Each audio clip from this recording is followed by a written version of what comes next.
लोग कहते हैं जातिवाद भगवान ने नहीं बनाया, ये तो इंसानों ने बना लिया, और भी कई बातें। लेकिन हम देखें गीता जी को पढ़ने से हमने जितनी बार भी पढ़ा है,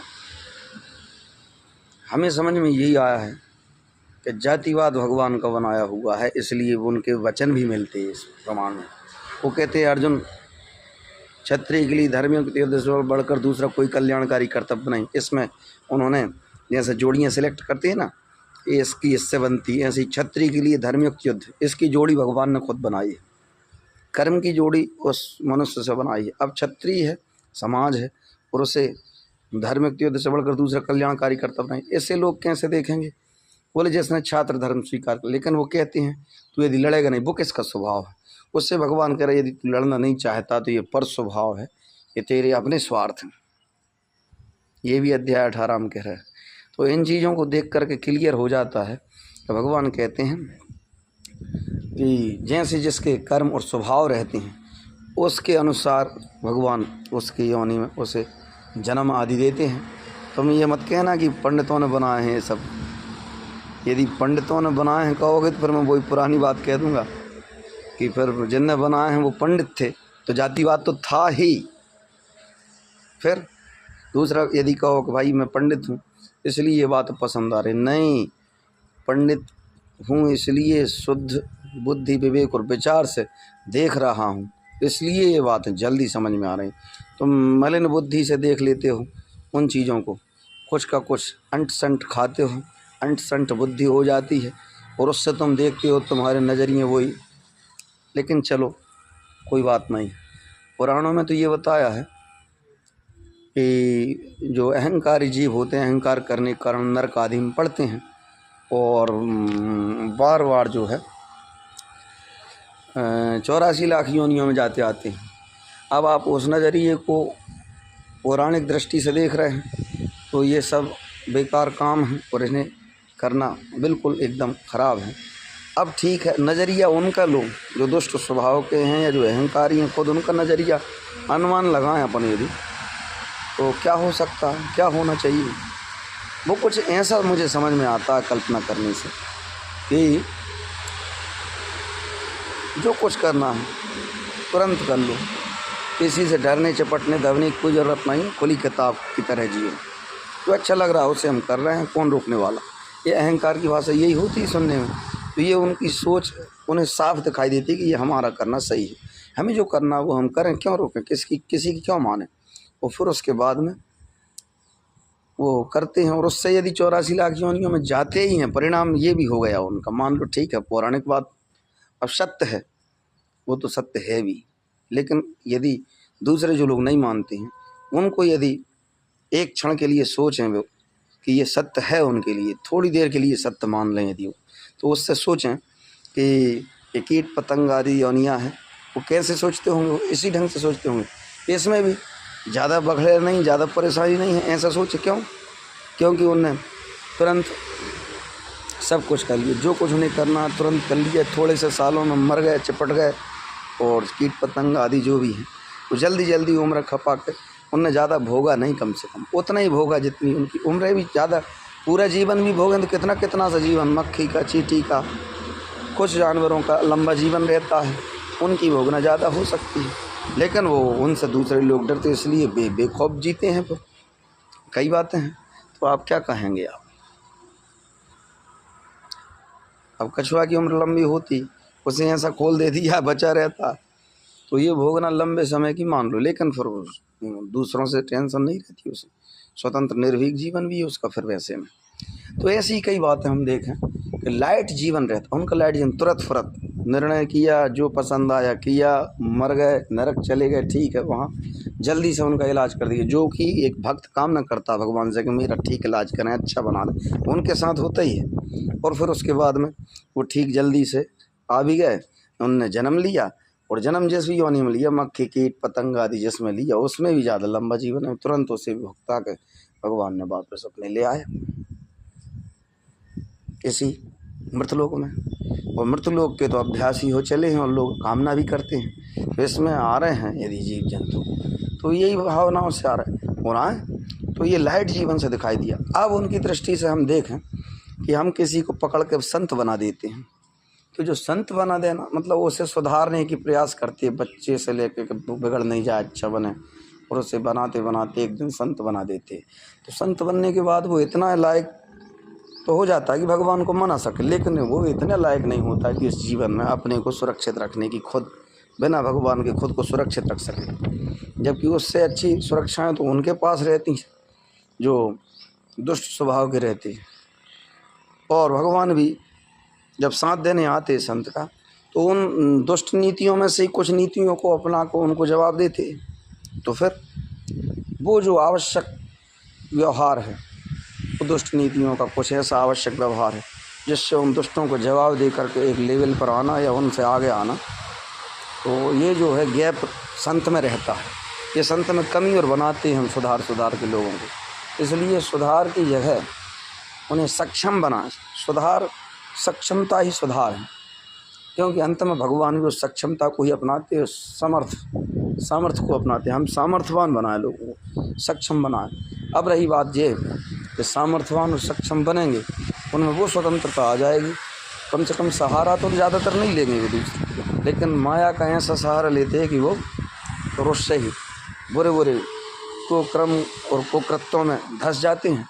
और फिर वही बात जैसे हम अभिमानी जीवन आदि कह रहे हैं, उससे भी कम से कम अपने आत्मनिर्भर तो हो जाते हैं। वे किसी भगवान को आस्तिकता में नहीं स्वीकारते, वो ऐसे आस्तिक नहीं होते। कई आस्तिक ऐसे देखे हैं, भगवान को मनाते मनाते कहने लगते कि भाई परेशानी में भगवान वाला ही क्यों पड़ता है। कभी ये कहते हैं कि भाई परेशानी में पड़ता है तो पड़ता है, लेकिन हम क्यों करें भगवान की इतनी ज़्यादा आवभगत और सेवा, जबकि वो हमें कुछ सुन नहीं रहे। हमारी उनसे लड़ाई चल रही है या हम कई बहाने कर लेते हैं वो फिर। तो उनका विश्वास जो थोतला से रहता और थोड़ी सेवा भगवान की कर देते हैं, बदले में बड़े बड़ी मन्नतें और कामनाएं करते हैं। तो और कोसते भी कोई तो भगवान को मना करके फिर कोसना, कोई मूर्ति को फेंक देते। भाई एक चढ़ने वाले की बात भी हो जाए। अब एक चढ़ने वाला व्यक्ति क्या करता है कि धर्म का विरोध करता है। हमने देखा अक्सर जैसे सनातन धर्म का विरोध करने वाले कुछ लोग रहते हैं, तो सनातन धर्म का विरोध करने वाले जो कुछ लोग हैं वो क्या करते हैं, बराबरी नहीं कर पाते सनातन की। सनातन में सब कुछ शामिल है। नास्तिकता जो हम चर्चा कर रहे हैं अभी, नास्तिकता की, कि कम से कम इन आस्तिकों से नास्तिक अच्छे हैं। कौन से नास्तिकों से? आस्तिकों से। वो आस्तिक जो भगवान की मूर्ति फेंक देती है। ये मूर्ति फेंकने का काम एक तरह से किनका, जिनकी हमने अभी चर्चा निकाली थी कि जो सनातन के विरोधी सिद्धांतों को अच्छा मानते हैं, वो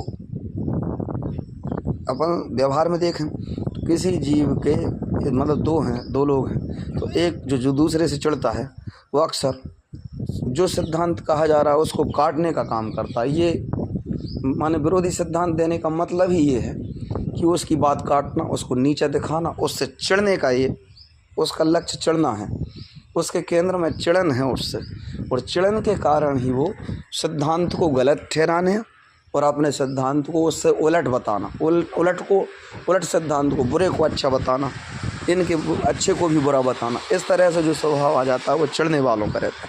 तो यही कुछ दूसरे समुदाय हैं जो सनातन के खिलाफ सिद्धांत बनाते हैं, सनातन के खिलाफ जो बातें करते हैं और क्रियाकलाप करते हैं, वो सब उनका कुछ नहीं, बराबरी नहीं कर पाते, इसलिए उनकी जलन है। इसलिए कहीं मंदिर तोड़ने की बातों पर आमादा हो जाते, क्योंकि इनका ध्यान जो है आकर्षित कर नहीं पा रहे अपने जो धर्म है, जैसे वो धर्म मान रहे और बता रहे, और ज़बरदस्ती थोपा सा जा रहा आज इनका धर्म, वो जो है उसे जब आकर्षित नहीं कर पाते तो खींच में आकर के दूसरे के धर्म को नुकसान पहुंचाने का तरीका अपना लेते। ये सब जलन और चिड़न है और ओछेपन की निशानी है। और यही ओछापन है जो सिद्धांतों को काटना, उनके अच्छे अर्थों को बुरा बताना और सब करना, ये सब उनका एक स्वभाव रहता है। वे एक भ्रांति फैलाने में लगे रहते हैं, कई हथकंडे अपनाते हैं, यहाँ तक कि लोगों पर देखने और सुनने का प्रभाव पड़ता है। जैसे फिल्में देख करके लोग कुछ सीखना चाहते हैं अच्छी चीज़ें परसी जाती हैं उनमें तो सीखते भी हैं, लेकिन उनके बहाने वो ऐसी चीज़ें इस ढंग से बुरी बुरी चीज़ें परसते हैं जो देखने में अच्छी लगे और लोगों को जो है पतन की ओर ले जाए। तो ऐसा चलता रहता है। इसलिए आइए हम इस तरफ से वहीं मुड़ जाएँ जहाँ हमें वो अभी बात कर रहे थे। कौन सी? वो ये बात कर रहे थे हम कि एक नास्तिक आदमी जो है वो ये सब नास्तिक में आ जाएंगे ये लोग। तो नास्तिक आदमी कहाँ जाके अच्छा है? ये लोग तो विरोधी हैं, नास्तिक नहीं। नास्तिक आदमी न्यूट्रल रहता है, जो ईश्वर पर विश्वास नहीं करता तो उसका खंडन करने की उसको नीयत भी नहीं रहती, वो तो बस इंटरेस्ट नहीं लेता, लेकिन विरोध तो नहीं करता। ये हैं विरोधी लोग, जो चिढ़ने वाले हैं। इनको हम यदि सनातन से देखें तो तमोगुणी कह सकते, लेकिन एक उसको क्या कहेंगे हम कि जो धार्मिक बन बैठा और मूर्ति फेंक देता है, इसे भ्रांति नहीं कहेंगे हम, इसे भी हम भ्रांति कहेंगे, क्योंकि धार्मिक बना है और मूर्ति फेंक रहा, भगवान की कुछ सेवा की उसके बदले में ज़्यादा उनका नुकसान कर रहा है कि हमें दिया नहीं। मतलब अपने स्वार्थ में इतना डूब गया है कि जिनको पूजा जाता है उनको फेंका जाता है। तो ऐसी वो भी तो नास्तिक है। वो मंदिर तोड़ना, ये मूर्ति फेंकना कहाँ की अलग अलग चीज़ें। एक ये भ्रांति है, ये भी धर्म की भ्रांति नहीं मानी जाएगी। इससे अब थोड़ा नास्तिकों की ओर देख लें, जो कि न विरोध करते हैं और ना एक छद्म सेवा करते हैं, बल्कि इन दोनों से अलग उनका एक सिद्धांत देखा गया। वो मानते ही नहीं है कि ईश्वर है, तो उस अनुसार वो ईश्वर के ज़्यादा क्रियाकलाप भी नहीं करते हैं और ज़्यादा विरोध भी नहीं करते, न्यूट्रल रहते हैं उस मामले में और अपना समय उस तरफ ना उनकी सेवा में लगाते हैं और ना ही उनके विरोध में खपाते हैं। तो ऐसे नास्तिक लोग उनकी अपेक्षा तो अच्छे हैं। मंदिर नहीं तोड़ा उनने, मूर्ति नहीं तोड़ी और मूर्ति नहीं फेंकी। भगवान का विरोध तो शून्य रहता उनका, क्योंकि वो जो माना जिस अस्तित्व को मानते नहीं है, बस वो एक ही उनका विरोध, बस उतना ही ये नगण्य सा विरोध रहता है, नहीं मानना। ये हम मानते नहीं हैं, उनका इंटरेस्ट भर नहीं रहता। तो इतना अकेला नास्तिक में है, तो नास्तिक तो इन दोनों से अधिक कुछ धर्मात्मा सा दिखाई दे रहा है। फिर अब हम नास्तिक की इन बातों को लेकर के देखें तो वो प्रयोग करता है, वो प्रयोगवादी बनता है, वो वैज्ञानिक सोच का आदर करता है और वो करके देखता है। इसका मतलब ये है कि वो अपने को बड़ा माने ज्ञानी भी नहीं मानता। ये खूबी उसमें रहेगी जो नास्तिक है, कि वो ज्ञानी भी नहीं मानता, वो अपने को ज्ञानी बनाने की तैयारी करता है, वो सीखना चाहता है, वो सीखने की बात करता है। तो ये कुछ खूबियाँ निकल के उस नास्तिक में भी आ जाती हैं और ये जो हैं कभी कभी धर्मात्माओं से ज़्यादा अच्छी हो जाती हैं और धर्म विरोधियों से भी हट कर के अच्छी हैं। इस तरह से ये भगवान की ज़्यादा नज़दीकी बनाने वाली हो सकती हैं। अकेला जो भगवान को नकारना है, ये वही है आत्मा के अस्तित्व को चुनौती देना। तो आत्मा के अस्तित्व को चुनौती देने वाले कई प्रयोग करते हैं, और उन प्रयोगों में वो ना तो कोई जीव को अपने बल पैदा करना जानते हैं, ना नष्ट करना जानते। ये जो प्रयास उनके रहते हैं, अध्याय 16 में भगवान ने बताया है, तो उनका जो संसारी स्वभाव रहता है, वो जब किसी बात पर भरोसा नहीं करते और ज़्यादा लोग उनको चपा चढ़ा देते हैं और बड़ाइयाँ फैलते हैं, तो वो कुछ हरकतें फिर प्रारंभ करते हैं, वही विरोध कहलाता है। और ज़्यादा भरोसे में ले आते हैं, वो ही भ्रांति कहलाती है। तो ऐसा जहाँ ज़्यादा भरोसा हो जाता है वो भ्रांति है, और जहाँ करने लायक भरोसा भी नहीं करते, ये विरोध है। ये दोनों सिद्धांत ही वास्तव में राग और द्वेष, यही राग से ही द्वेष उठता है। ज़्यादा राग कर लिए फिर घृणा कर रहे हैं। इससे अच्छा है एक संतुलन में जिए, एक संतुलन में रहें और वीडियो ज़्यादा बड़ा ना हो। इसलिए हम कहें नास्तिकता, विरोध और भ्रांति, इन तीनों से ऊपर उठ के एक संतुलित जीवन हम जीते तो त्रिगुणातीत की जो कल्पना की गई है तो माया से परे, या जैसे हम कहें कि सीखना एक अलग चीज़ है, लेकिन उससे हम प्रभावित ऐसे हो जाएं कि उल्टे सीधे कदम उठाएं। वो उल्टे सीधे कदम ये तीनों हो सकते हैं। नास्तिकता भी एक उल्टे सीधा कदम है। एक अभिमान तो रखता है कि भगवान ने मैं, जबकि त्रिगुणातीत हो जाना माने उसके अनुभव जब मिलने लगता तो वही की वही बात। नास्तिक जो सीख रहा है कि भगवान मैं जो चाहूँ वो हो, तो ये नास्तिक में कमी है, थोड़ा सा अभिमान अपने आप पर लेता है। उसके बजाय वो यदि ले तो ले सकता है वो कि अभिमान नहीं करे, बल्कि वो त्रिगुणातीत कि मैं ही ईश्वर की अनुभूतियों को ले यदि, तो कुछ मिलता जुलता सा स्वरूप बन जाता है कि मैं ही ईश्वर हूँ। ये गलती कहलाती, क्योंकि छोटा पद और बड़ी बात, छोटा मुँह बड़ी बात हो जाती। लेकिन वाकई में ईश्वर की तरह अनुभूति करना और बड़े बड़े हौसले और काम और भगवान जी की वो कृपा मानने लगे तो त्रिगुणातीत अवस्था एक संतुलित अवस्था की तैयारी। वो ईश्वर से सीख है कि वाकई में ईश्वर इतने महान कैसे, ये ज़्यादा संतुलित होगा। और हम यहीं वीडियो को रोकते हैं। तो सभी मित्रों को इस विश्वानंद की ओर से जय श्री कृष्ण।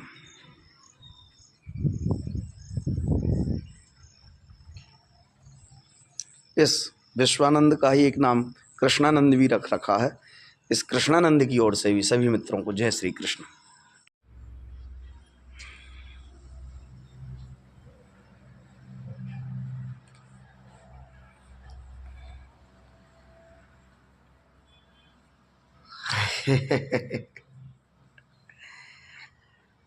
चलो भाई, कुछ वीडियो हो जाए। मैंने ऐप डाउनलोड किया वीडियो का, और वीडियो का ऐप डाउनलोड करके मैं वीडियो बनाने की तैयारी में हूँ। इसलिए क्या वीडियो बनाऊँ ऐसा सोचते हुए ये वीडियो शुरू। देखिएगा, दिमाग विचार कर रहा है कई प्रकार से क्या किया जाए क्या नहीं। चलो कुछ अपनी मानसिकता से परिचित करा दूँ अभी हाल की मानसिकता से। जो जानवर हैं वो खुल के जी लेते हैं, अहंकारी जीव भी, और उनको जो सुधारने वाले सुधारक हैं वो सुधार कर संत बनाना चाहते हैं, जबकि संतों की दुर्गति भी यही, संत बनाना चाहते हैं। और वो संत बनकर क्या होता है, इन खुलकर जीने वालों का शिकार होता है अधिकांश संत, और उसकी रक्षा वो खुद नहीं कर पाता। इसलिए उसकी रक्षा करने के लिए अर्जुन जैसे महात्माओं को साथ देने के लिए भगवान को भी आना पड़ता है। तो फिर वो जो दुष्ट स्वभाव का वो खुलकर जीता है, और वो उसके चांस जीतने के ज़्यादा रहते, उसे भगवान की ताकत ही मोड़ सकती है। नहीं तो संत की ताकत तो कमज़ोर दिखाई देती। क्यों कि संत की ताकत यहाँ बड़ी है कि भगवान तक को आना पड़ता है उसके कुछ, लेकिन संत की अपनी ताकत भगवान है, इसलिए बढ़ के संत बस। लेकिन भगवान भी तो वही करते दुष्टों के साथ, कुछ दुष्टताएं भगवान करते हैं तब उनको जवाब देते। तो फिर सीधी बात है, संतों में वो कमी बनाते हैं हम संत लोग मिल कर के। ये अहिंसा नीति जो है पूरी तरह से कारगर नहीं है, क्योंकि दुष्टों को तो उनकी भाषा में सबक सिखाया जाना चाहिए। पुष्पेंद्र कुल श्रेष्ठ कहते हैं ये बातें। चलो इतना ही ठीक है। हेलो दोस्तों, वीडियो बनाना सीख रहा हूँ, मुझे पता नहीं कैसे बनाते, पर प्रयास अच्छा है और इसके रिजल्ट अच्छे हों ये भी मुझे पता नहीं, पर बुरा नहीं होगा मुझे ये उम्मीद है।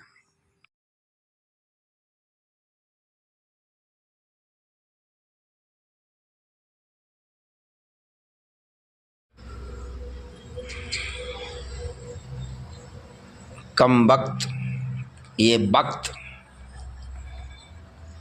कम वक्त साला वक्त निकलता जाता है। चलो भाई, कुछ वीडियो हो जाए। मैंने ऐप डाउनलोड किया वीडियो का, और वीडियो का ऐप डाउनलोड करके मैं वीडियो बनाने की तैयारी में हूँ। इसलिए क्या वीडियो बनाऊँ ऐसा सोचते हुए ये वीडियो शुरू। देखिएगा, दिमाग विचार कर रहा है कई प्रकार से क्या किया जाए क्या नहीं। चलो कुछ अपनी मानसिकता से परिचित करा दूँ अभी हाल की मानसिकता से। जो जानवर हैं वो खुल के जी लेते हैं, अहंकारी जीव भी, और उनको जो सुधारने वाले सुधारक हैं वो सुधार कर संत बनाना चाहते हैं, जबकि संतों की दुर्गति भी यही, संत बनाना चाहते हैं, और वो संत बनकर क्या होता है, इन खुलकर जीने वालों का शिकार होता है अधिकांश संत, और उसकी रक्षा वो खुद नहीं कर पाता, इसलिए उसकी रक्षा करने के लिए अर्जुन जैसे महात्माओं को साथ देने के लिए भगवान को भी आना पड़ता है। तो फिर वो जो दुष्ट स्वभाव का वो खुलकर जीता है, और वो उसके चांस जीतने के ज़्यादा रहते, उसे भगवान की ताकत ही मोड़ सकती है। नहीं तो संत की ताकत तो कमज़ोर दिखाई देती। क्यों? कि संत की ताकत यहाँ बड़ी है कि भगवान तक को आना पड़ता है उसके कुछ, लेकिन संत की अपनी ताकत भगवान है, इसलिए बढ़ के संत बस। लेकिन भगवान भी तो वही करते, दुष्टों के साथ कुछ दुष्टताएं भगवान करते हैं, तब उनको जवाब देते। तो फिर सीधी बात, संतों में वो कमी बनाते हैं हम संत लोग मिल कर के। ये अहिंसा नीति जो है पूरी तरह से कारगर नहीं है, क्योंकि दुष्टों को तो उनकी भाषा में सबक सिखाया जाना चाहिए। पुष्पेंद्र कुलश्रेष्ठ कहते ये बातें। चलो इतना ही ठीक है।